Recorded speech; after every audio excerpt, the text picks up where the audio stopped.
On December 15, 1991, as the Soviet flag was lowered from the Kremlin for the last time, most of Russia braced for a future marked by uncertainty and hardship. But for two brothers from Stalingrad, that collapse was not the end, it was the beginning of their empire. While bread lines formed in the snow and factories were abandoned, young Dmitri and Alexei Kozlov saw opportunity. One was calculating, the other imposing.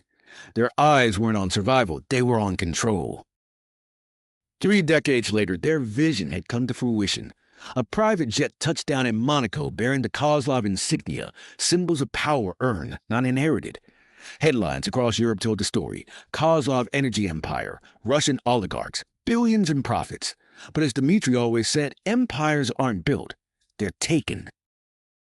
Back in Moscow in December 2024, Dmitri Kozlov sat alone in a glass-walled boardroom high above the city, a luxury chest set beside him.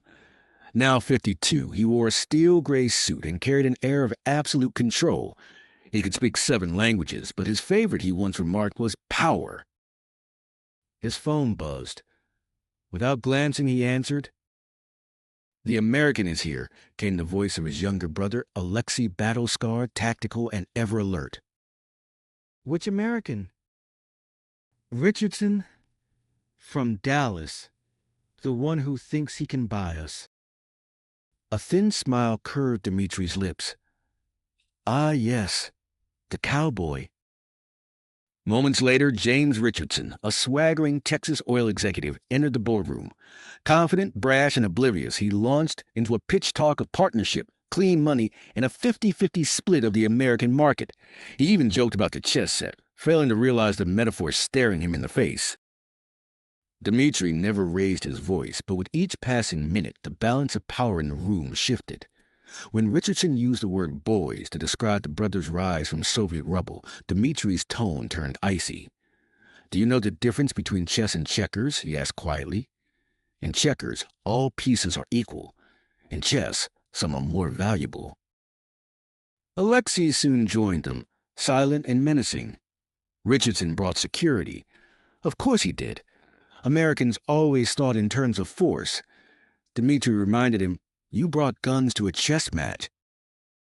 As Richardson's bravado crumbled, the true game became clear.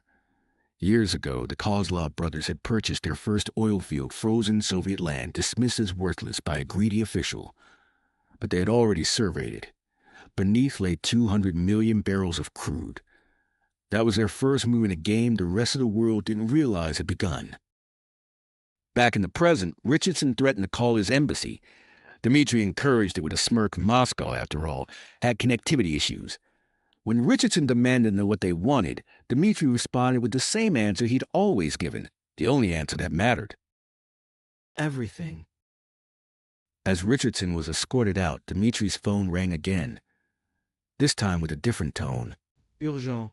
Familiar. He looked at the screen and froze. "It's her," he told Alexei. "After 3 years?" He answered in Russian. "Katerina, I wondered when you would call."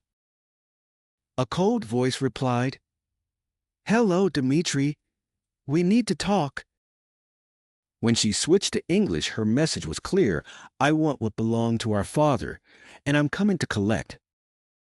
For the first time, the Kozlov brothers looked uncertain. This was no longer about Americans. This was about blood.